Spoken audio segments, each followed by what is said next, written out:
ನಮಸ್ತೆ ಸ್ನೇಹಿತರೆ, ಕನ್ನಡ ದೀಪ ಯೂಟ್ಯೂಬ್ ಚಾನಲ್ಗೆ ನಿಮಗೆಲ್ಲರಿಗೂ ಆತ್ಮೀಯವಾದಂಥ ಸ್ವಾಗತವನ್ನು ಕೋರುತ್ತಾ ಇವತ್ತಿನ ಸಂಚಿಕೆಯಲ್ಲಿ ಪಂಚತಂತ್ರ ಕಥೆಯ ಕಟ್ಟಕಡೆಯ ತಂತ್ರ ಮಿತ್ರ ಕಾರ್ಯತಂತ್ರ ಇದರಲ್ಲಿ ಬರುವಂತಹ ಕಾಗೆಯುಂ ಆಮೆಯುಂ ಸಾರಂಗಮಂ ಇಲಿಯುಂ ಇದರ ಕಥಾಸರವನ್ನು ನೋಡ್ತಾ ಇದ್ವಿ. ಪಾರ್ಟ್ 1 ಅಲ್ಲಿ ಚಿತ್ರಗ್ರೀವ ಅನ್ನೋ ಪಾರಿವಾಳಗಳ ಹಿಂಡು ತನ್ನ ಗೆಳೆಯ ಆಗಿರುವಂತಹ ಹಿರಣ್ಯ ರೋಮ, ಇದು ಒಂದು ಇಲಿ, ಇದನ್ನ ನೋಡೋದಕ್ಕೆ ಅದರ ಬಿಲದ ಹತ್ರ ಹುಡಿಕೊಂಡು ಬರ್ತಾ ಇರುತ್ತೆ.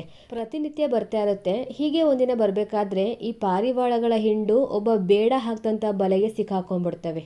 ಇವಾಗ ಹೇಗೆ ಪಾರಾಗ್ತಾರೆ ಇಲ್ಲಿಂದ?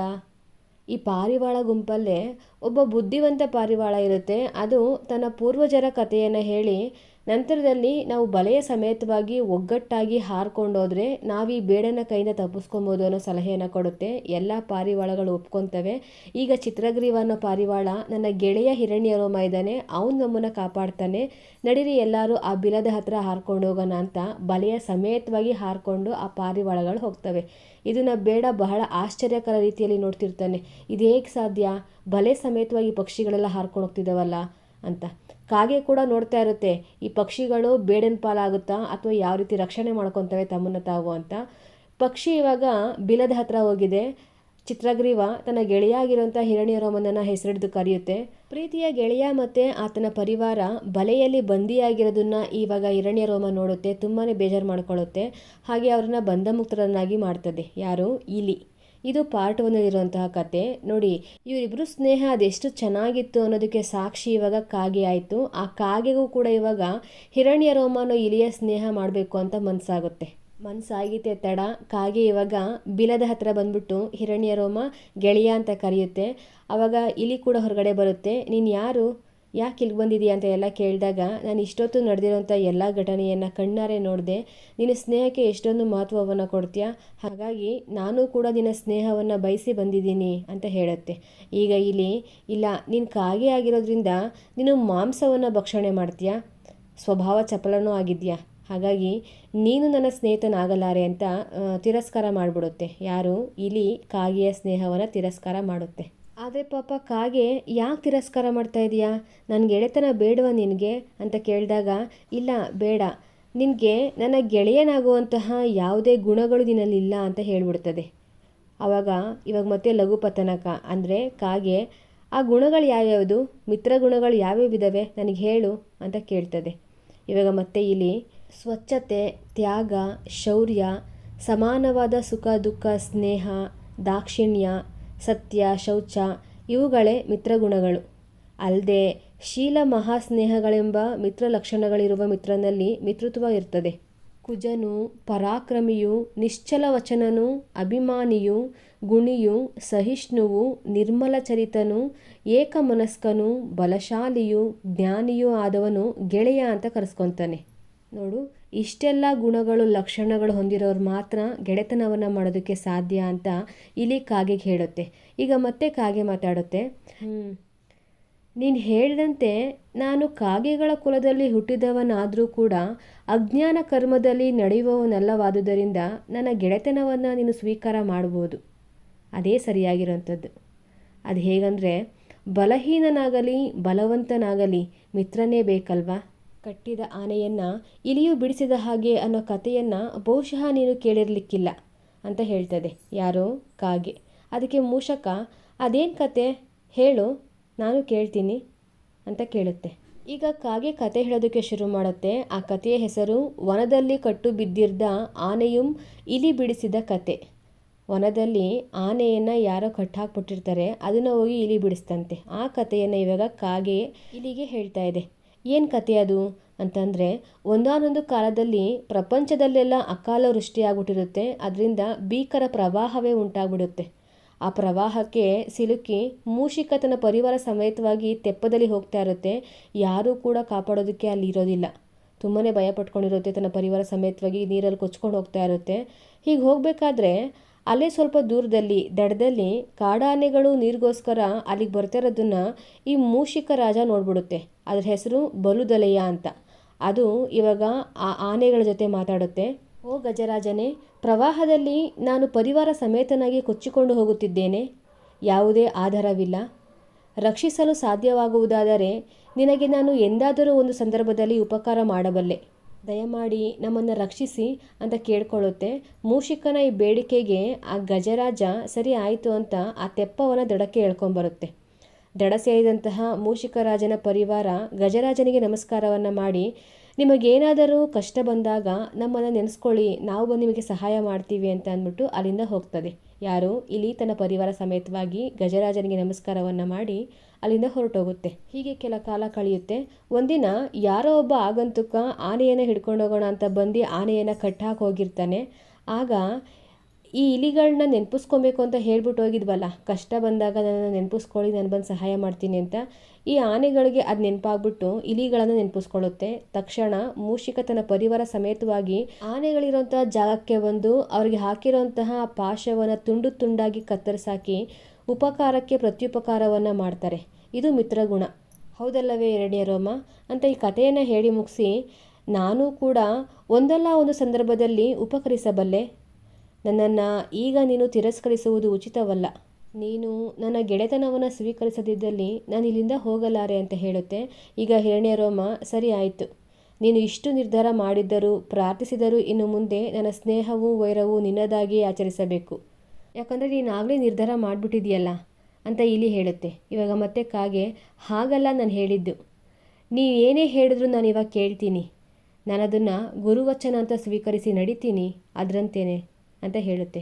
ಇಲ್ಲಿಂದ ಮುಂದಕ್ಕೆ ಹಿರಣ್ಯ ರೋಮ ಮತ್ತು ಕಾಗೆ ಇಬ್ಬರು ಸ್ನೇಹಿತರಾಗ್ತಾರೆ. ಮಿತ್ರೋಪಚಾರವೆಲ್ಲವೂ ಪೂರ್ಣ ಆದಮೇಲೆ ಇಬ್ಬರು ತುಂಬ ಹೊತ್ತಿನವರೆಗೆ ಮಾತನಾಡಿ ತಮ್ಮ ತಮ್ಮ ನಿವಾಸದ ಹತ್ರ ಹೋಗ್ತಾರೆ. ಹೀಗೆ ಕೆಲ ದಿವಸ ಕಳೆಯುತ್ತೆ. ಒಂದು ದಿನ ಈ ಲಘುಪತನಕ ಅಂದರೆ ಕಾಗೆ ಹಿರಣ್ಯ ರೋಮ ಇರೋಂತಹ ಸ್ಥಳಕ್ಕೆ ಬಂದ್ಬಿಟ್ಟು, ಗೆಳೆಯ, ಈ ಕಾಡಿಗೆ ಬೇಡರಿಂದ ಉಪದ್ರವ ಉಂಟು, ಆ ಬೇಡರಿಂದ ನಮಗೆ ತೊಂದರೆ ಆಗೋದ್ರಲ್ಲಿದೆ. ಹಾಗಾಗಿ ನಾವಿವಾಗ ಇಲ್ಲಿರೋದು ಬೇಡ, ಇಲ್ಲಿರಬಾರ್ದು. ನದಿ ತೀರದಲ್ಲಿ ಸುಂದರವಾಗಿರುವಂತಹ ಫಲಭರಿತವಾದ ಉತ್ತಮ ವೃಕ್ಷಗಳಿವೆ. ಆ ನದಿಯ ಮಡುವಿನಲ್ಲಿ ಮಂದರಕ್ಕನೆಂಬ ಕೂರ್ಮನಿದ್ದಾನೆ. ಅವನಿಗೂ ನನಗೂ ಅತಿಶಯವಾದ ಸ್ನೇಹವಿದೆ. ಆದ್ದರಿಂದ ಅಲ್ಲಿಗೆ ಹೋಗುವೆನು, ಹೋಗಿ ಬರಲೇ ಗೆಳೆಯ ಅಂತ ಕಾಗೆ ಹೇಳುತ್ತೆ. ಇವಾಗ ಮೂಷಿಕ, ಒಳ್ಳೆಯದೇ ಆಯಿತು. ನಾನು ನೋಡು, ಈ ಮರದ ಸನ್ಯಾಸಿಯು ಮಧ್ಯದಲ್ಲಿ ಇರುವಂತಹ ಕಾರಣದಿಂದ ನಾನು ಇಲ್ಲಿ ವಿರಕ್ತನಾಗಿದ್ದೇನೆ. ನೀನು ಹೋಗುವ ಸ್ಥಳಕ್ಕೆ ನನ್ನನ್ನು ಕರ್ಕೊಂಡು ಹೋಗು, ನನಗಿಲ್ಲಿ ತುಂಬಾ ಬೇಜಾರು. ನೀನು ಏಕಾಕಿಯಾಗಿ ಹೋಗುವುದು ಉಚಿತವಲ್ಲ, ಒಬ್ಬನೇ ಹೋಗಬೇಡ. ಯಾಕಂದರೆ ಒಬ್ಬನೇ ಪುರುಷನು ಎಲ್ಲಿಗೂ ಹೋಗಬಾರದು. ಹಾಗೇನಾದರೂ ಆದರೆ ಕಾಗೆಯ ಬಯಕೆಯ ಕಾರಣಕ್ಕಾಗಿ ಹಾವು ಕಚ್ಚಿದ ಬ್ರಾಹ್ಮಣನು ಮರಳಿ ಏಡಿಯಿಂದ ಜೀವಿಸಿದನು ಅನ್ನೋ ಕತೆ ಥರ ಆಗೋಗ್ಬಿಡುತ್ತೆ. ನಿನ್ಗೆ ಆ ಕತೆ ಗೊತ್ತಿದೆ ಅಲ್ವಾ ಅಂತ ಕೇಳುತ್ತೆ ಮೂಷಿಕ. ಆವಾಗ ಕಾಗೆ, ಆ ಕತೆನಾ ಇಲ್ಲಿ ಹೇಳು ಒಂದ್ಸಲ ಅಂತ ಕಾಗೆ ಮತ್ತೆ ಕೇಳುತ್ತೆ. ಈಗ ಮೂಷಿಕ ಬ್ರಾಹ್ಮಣನುಂ ಏಡಿಯಂ ಅನ್ನೋ ಕಥೆಯನ್ನು ಹೇಳೋದಕ್ಕೆ ಮುಂದಾಗುತ್ತೆ. ಚಂಪಾಪುರದಲ್ಲೊಬ್ಬ ಬ್ರಾಹ್ಮಣ ತೀರ್ಥಯಾತ್ರೆಗೆ ಅಂತ ಹೋಗಬೇಕಾದ್ರೆ ದಾರಿ ಮಧ್ಯದಲ್ಲಿ ನೀರೇ ಇಲ್ದಿರೋಂಥ ಪ್ರದೇಶದಲ್ಲಿ ಒಂದು ಮರಿ ಏಡಿ ನೀರಿಗೋಸ್ಕರ ವಿಲವಿಲ ಅಂತ ಒದ್ದಾಡ್ತಾ ಇರುತ್ತೆ. ಆ ಏಡಿಯನ್ನು ನೋಡಿದಂತಹ ಈ ಬ್ರಾಹ್ಮಣನಿಗೆ ಅದ್ರ ಮೇಲೆ ಕರುಣೆ ಉಕ್ಕಿ ಬಂದು ತನ್ನ ಕಮಂಡಲದಲ್ಲೇ ಆ ಏಡಿಯನ್ನು ಇಟ್ಕೊಂಡು ಮುಂದೆ ಹೋಗ್ತಾನೆ. ಅದಕ್ಕೆ ರಕ್ಷಣೆಯನ್ನು ಕೊಡ್ತಾನೆ. ಯಾಕಂದರೆ ಅಲ್ಲಿ ನೀರೇ ಇರಲಿಲ್ಲ ಅಲ್ವಾ, ಹಾಗಾಗಿ ಆ ಕಮಂಡಲದ ನೀರಿನಲ್ಲೇ ಆ ಏಡಿಯನ್ನು ರಕ್ಷಿಸ್ತಾ ಇರ್ತಾನೆ. ನೆಕ್ಸ್ಟ್ ಅನೇಕ ತೀರ್ಥಯಾತ್ರೆಗಳನ್ನೆಲ್ಲ ಭೇಟಿ ಮಾಡಿ ಕೊನೆಯದಾಗಿ ಇವಾಗ ಕುರುಕ್ಷೇತ್ರಕ್ಕೆ ಬರ್ತಾನೆ ಬ್ರಾಹ್ಮಣ. ತುಂಬ ನಡೆದು ಸುಸ್ತಾಗ್ಬಿಟ್ಟಿರ್ತಾನಲ್ವ, ಹಾಗಾಗಿ ಕಾಡಿನಲ್ಲಿ ಒಂದು ತಂಪಾಗಿರೋಂಥ ಮರದ ನೆರಳಲ್ಲಿ ನಿದ್ದೆ ಮಾಡೋದಕ್ಕೆ ಮುಂದಾಗ್ತಾನೆ. ಆ ಕಮಂಡಲದಲ್ಲಿ ಏಡಿ ಅಲ್ಲೇ ಇದೆ ಆಯಿತಾ, ಅದನ್ನು ಪಕ್ಕದಲ್ಲೇ ಇಟ್ಕೊಂಡು ನಿದ್ದೆ ಮಾಡ್ತಾ ಇದ್ದಾನೆ. ಮೈ ಮರೆತು ನಿದ್ದೆಗೆ ಜಾರ್ಬಿಟ್ಟಿದ್ದಾನೆ. ಇಲ್ಲೇನಾಗುತ್ತೆ ಅಂತ ಅಂದರೆ ಅವನು ಮಲಗಿರೋಂತಹ ಮರದ ಮೇಲೆ ಒಂದು ಕಾಗೆ ಇರುತ್ತೆ. ಆ ಕಾಗೆಗೆ ಈ ಬ್ರಾಹ್ಮಣನ ಕಣ್ಣುಗಳ ಮೇಲೆ ಆಸೆ ಆಗ್ಬಿಡುತ್ತೆ. ಹಾಗೆ ಅದೇ ಮರದ ಬುಡದಲ್ಲಿ ಒಂದು ವಿಷಪೂರಿತವಾಗಿರುವಂಥ ಸರ್ಪ ವಾಸವಾಗಿರುತ್ತೆ. ಆ ಸರ್ಪ ಮತ್ತು ಕಾಗೆ ಇಬ್ಬರು ಸ್ನೇಹಿತರು. ಈಗ ಕಾಗೆ ಏನು ಮಾಡುತ್ತೆ, ಆ ಸರ್ಪದ ಹತ್ರ ಹೋಗ್ಬಿಟ್ಟು ತನ್ನ ಬಯಕೆಯನ್ನು ಹೇಳ್ಕೊಳ್ಳುತ್ತೆ, ನನಗೆ ಆ ಬ್ರಾಹ್ಮಣನ ಕಣ್ಣಿನ ಮೇಲೆ ಆಸೆ ಆಗಿದೆ ಅಂತ. ಅದಕ್ಕೆ ಸರ್ಪ, ಅದೇನು ಮಹಾ, ನಿನ್ನ ಬಯಕೆಯನ್ನು ಈ ಕ್ಷಣನೇ ತೀರಿಸ್ತೀನಿ ಅಂತ ಅಂದ್ಬಿಟ್ಟು ಮಲಗಿರೋಂಥ ಬ್ರಾಹ್ಮಣನನ್ನು ಈ ಹಾವು ಹೋಗಿ ಕಚ್ಚಿ ಸಾಯಿಸ್ಬಿಡ್ತದೆ. ಬ್ರಾಹ್ಮಣ ಸತ್ತೋದ. ಇವಾಗ ಕಾಗೆಗೆ ತುಂಬಾ ಖುಷಿಯಾಗುತ್ತೆ. ಅವನ ಕಣ್ಣನ್ನು ಕೀಳೋದಕ್ಕೆ ಅಂತ ಹೋದಾಗ ಅಲ್ಲೇ ಕಮ್ಮಂಡಲದ ನೀರನ್ನು ನೋಡಿಬಿಟ್ಟು ಅದನ್ನು ಸ್ವಲ್ಪ ಕುಡಿಬೇಕು ಅಂತ ಅಂದ್ಬಿಟ್ಟು ಕಾಗೆ ಹೋಗುತ್ತೆ. ಆದರೆ ಪಾಪ ಆ ಕಮ್ಮಂಡದಲ್ಲಿ ಇದ್ದಂತಹ ಏಡಿ ತನ್ನ ಒಡೆಯ ಸತ್ತೋಗ್ಬಿಟ್ನಲ್ಲ ಅಂತ ಅಂದ್ಬಿಟ್ಟು ತುಂಬಾ ದುಃಖಿಸ್ತಾ ಇರುತ್ತೆ. ನನ್ನ ಒಡೆಯನ ಸಾವಿಗೆ ಈ ಕಾಗೆನೇ ಕಾರಣ ಅಂತ ಅಂದ್ಕೊಂಡು ಆ ಕಾಗೆಯ ಕಮ್ಮಂಡಲಕ್ಕೆ ತನ್ನ ಮುಖವನ್ನು ಹಾಕಿದ ತಕ್ಷಣವೇ ವೈರಿ ಸಿಕ್ತಾ ಅಂತ ಅದರ ಗಂಟಲನ್ನು ಕಚ್ಚಿ ಬಿಗಿಯಾಗಿ ಹಿಡ್ಕೊಂಡ್ಬಿಡುತ್ತೆ. ಯಾವುದು? ಏಡಿ. ಏಡಿಯ ಬಿಗಿಯಾದಂಥ ಹಿಡಿತದ ನೋವನ್ನು ಸಹಿಸ್ಕೊಳ್ಳೋ ಹಾಗದೆ ಕಾಗೆ ಜೋರಾಗಿ ಕಿರ್ಚ್ಕೊಳ್ಳುತ್ತೆ. ಆ ಶಬ್ದವನ್ನು ಕೇಳಿ ಸರ್ಪ ಹೊರಗಡೆ ಬರುತ್ತೆ. ಕಾಗೆಯ ಕೊರಳನ್ನು ಕತ್ತರಿಸಿರುವಂತಹ ಕರ್ಕಟವನ್ನು ಕಂಡು ಹೇಯ್, ನೀನೇನು ಮಾಡ್ತಾ ಇದೀಯಾ, ಯಾಕೆ ಈ ಥರ ಮಾಡ್ತಾ ಇದೀಯಾ ಅಂತ ಸರ್ಪ ಏಡಿಯನ್ನು ಕೇಳುತ್ತೆ. ಆಗ ನೀನು ನನ್ನ ಒಡೆಯನನ್ನು ಈಗ ಬದುಕಿಸ್ತೇ ಹೋದರೆ ನಾನು ನಿನ್ನ ಗೆಳೆಯನನ್ನು ಕೊಂದು ಬಿಡ್ತೀನಿ ಅಂತ ಹೇಳ್ತದೆ. ಎಷ್ಟೇ ಆಗಲಿ ಸ್ನೇಹ ಅನ್ನೋದು ತುಂಬ ದೊಡ್ಡದಲ್ವಾ. ಈಗ ಸರ್ಪ ಏನು ಮಾಡುತ್ತೆ, ಬ್ರಾಹ್ಮಣನಿಗೆ ಕಚ್ಚಿತ್ತಲ್ವಾ, ಆ ವಿಷಯವನ್ನೆಲ್ಲ ವಾಪಸ್ ತಗೊಂಡ್ಬಿಡುತ್ತೆ. ಬ್ರಾಹ್ಮಣ ಬದುಕ್ತಾನೆ. ಏಡಿನೂ ಕೂಡ ಕಾಗೆಯನ್ನು ಬಿಟ್ಬಿಡುತ್ತೆ. ಇಲ್ಲಿ ಏಡಿ ಮತ್ತು ಸರ್ಪ ಅನಂತ ಗುಣರಾಗಿ ಮಿತ್ರ ಕಾರ್ಯ ತತ್ಪರರಾಗಿದ್ದಾರೆ. ತಮ್ಮ ತಮ್ಮ ಗೆಳೆಯರು ಯಾವಾಗಲೂ ಹೀಗೆ ಮಹಾಪುರುಷರಿತರಾಗಿರಬೇಕು. ಅದರಿಂದ ಏಕಾಕಿಯಾಗಿ ಹೋಗದೆ ನನ್ನನ್ನು ಕರೆದುಕೊಂಡು ಹೋಗು ಅಂತ ಆ ಹಿರಣ್ಯ ರೋಮ ಹೇಳ್ತದೆ. ಏನಾದರೂ ಸಂಕಷ್ಟ ಬಂದಾಗ ನಾನು ನಿನಗೆ ಸಹಾಯ ಮಾಡ್ತೀನಿ, ನೀನು ನಿನಗೆ ಸಹಾಯ ಮಾಡ್ಬೋದು, ಹಾಗಾಗಿ ನನ್ನನ್ನು ಕರ್ಕೊಂಡು ಹೋಗು ಅಂತ ಹಿರಣ್ಯ ರೋಮ ಕೇಳ್ಕೊತದೆ. ಕಾಗೆ ಸರಿ ಆಯಿತು, ನಿನಗೆ ನೋವಾಗದಲ್ಲಿರೋಂಥ ರೀತಿಯಲ್ಲಿ ನನ್ನ ಕೊಕ್ಕಿನಿಂದ ಎತ್ಕೊಂಡು ಹೋಗ್ತೀನಿ ಅಂದ್ಬಿಟ್ಟು ತನ್ನ ಕೊಕ್ಕಿಗೆ ಆ ಒಂದು ಇಲಿಯನ್ನು ಸಿಗಿಸ್ಕೊಂಡು ಎತ್ಕೊಂಡು ಆಕಾಶ ಮಾರ್ಗವಾಗಿ ಆ ನದಿ ತೀರಕ್ಕೆ ಕರ್ಕೊಂಡು ಹೋಗುತ್ತೆ. ಇವರಿಬ್ಬರು ಈಗ ನದಿ ತೀರಕ್ಕೆ ಬಂದಿದ್ದಾರೆ. ಇವಾಗ ಇಲ್ಲಿ ಮಂದರಕ್ಕನನ್ನು ಕರೆಯುತ್ತೆ ಕಾಗೆ. ಪ್ರಿಯ ಮಿತ್ರ, ಬಾ ಹೊರಗಡೆ ಅಂತ. ನೀರಿಂದ ಹೊರಗಡೆ ಬಂದಿರುವಂಥ ಕೂರ್ಮ ತನ್ನ ಪ್ರೀತಿಯ ಗೆಳೆಯನ ನೋಡಿ ತುಂಬಾ ಖುಷಿ ಪಟ್ಕೊಳ್ಳುತ್ತೆ. ಹಾಗೆ ಪಕ್ಕದಲ್ಲಿದ್ದಂತಹ ಇಲಿಯನ್ನು ನೋಡಿ, ಪ್ರಿಯ ಮಿತ್ರ, ನಿನ್ನನ್ನು ಅಗಲದೇ ಇರುವಂತಹ ಕಾರಣ ಏನು, ಈ ಮಹಾಪುರುಷ ಯಾರು ಅಂತ ಪ್ರಶ್ನೆ ಮಾಡುತ್ತೆ. ಇದಕ್ಕೆ ಲಘು ಪತನಕ, ಈ ಮೂಷಿಕನು ಗುಣಕ್ಕೆ ನೆಲೆಮನೆ, ಹೆಸರು ಹಿರಣ್ಯ ರೋಮ. ಈತನ ಬಗ್ಗೆ ಎಷ್ಟು ಹೇಳಿದ್ರೂ ಕಮ್ಮಿನೇ. ಇದು ಬರೀ ಪ್ರಾಣಿ ಮಾತ್ರ ಅಲ್ಲ, ಸ್ನೇಹ ಗುಣದಿಂದ ಕೂಡಿರೋವನು, ಚಿತ್ರಗ್ರೀವನನ್ನು ಸೆರೆಯಿಂದ ಬಿಡಿಸಿದವನು. ಹಿರಣ್ಯ ರೋಮನ ಗುಣವನ್ನು ಏನಂತ ಹೇಳಲಿ ಅಂತ ಆ ಇಲಿಯನ್ನು ತುಂಬಾ ಹೊಗಳ್ತಾ ಇರುತ್ತೆ ಕಾಗೆ. ಇವರಿಂದ ಮಹಾಪುರುಷ ಆಗಿರೋ ಕಾರಣಕ್ಕೆ ನಾನು ಇವರ ಸ್ನೇಹವನ್ನು ಕೂಡ ಪಡ್ಕೊಂಡಿದ್ದೀನಿ. ಈಗ ನಾನು ಇಲ್ಲಿಗೆ ಬರ್ತಾ ಇರೋಂಥ ವಿಷಯವನ್ನು ಹೇಳಿದಾಗ ನನಗೂ ಕೂಡ ಇಲ್ಲಿ ತುಂಬಾ ದುಃಖ ಆಗ್ತಿದೆ. ನಾನು ಕೂಡ ನಿನ್ನ ಜೊತೆ ಬರ್ತೀನಿ, ನನ್ನನ್ನು ಕರ್ಕೊಂಡೋಗು ಅಂತ ಕೇಳಿದ್ರು. ಹಾಗಾಗಿ ಇಲ್ಲಿ ಕರ್ಕೊಂಬಂದಿದ್ದೀನಿ ಅಂತ ವಿವರವಾಗಿ ತನ್ನ ಮಿತ್ರ ಆಗಿರುವಂತಹ ಮಂದರಕ್ಕನ ಹತ್ರ ಹೇಳ್ಕೊಳ್ಳುತ್ತೆ ಕಾಗೆ. ನೀವು ಬಂದಿದ್ದು ತುಂಬಾ ಖುಷಿಯಾಯಿತು ಅಂತ ಹೇಳಿ ಮಂದರಕ್ಕ ಇವಾಗ ಮೂಷಿಕದ ಹತ್ರ ಮಾತಾಡುತ್ತೆ.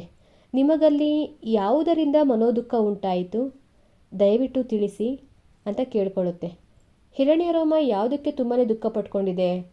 ಪಾರಿವಾಳಗಳು ತನ್ನ ಗೆಳೆತನವನ್ನು ಮರೆತು ಬಿಟ್ವಾ, ಇದನ್ನು ನೋಡೋದಕ್ಕೆ ಬರದೇ ಹೋದ್ವಾ, ಅಥವಾ ಬೇಡರಿಂದ ಇಲಿಗೂ ಕೂಡ ತೊಂದರೆ ಆಗ್ತಾಯಿತ್ತಾ? ಯಾವ ಸಂಕಷ್ಟ ಎದುರಾಗಿತ್ತು ಹಿರಣ್ಯ ರೋಮನ್ಗೆ? ಇದನ್ನು ಮುಂದಿನ ಸಂಚಿಕೆಯಲ್ಲಿ ತಿಳ್ಕೊಳ್ಳೋಣ.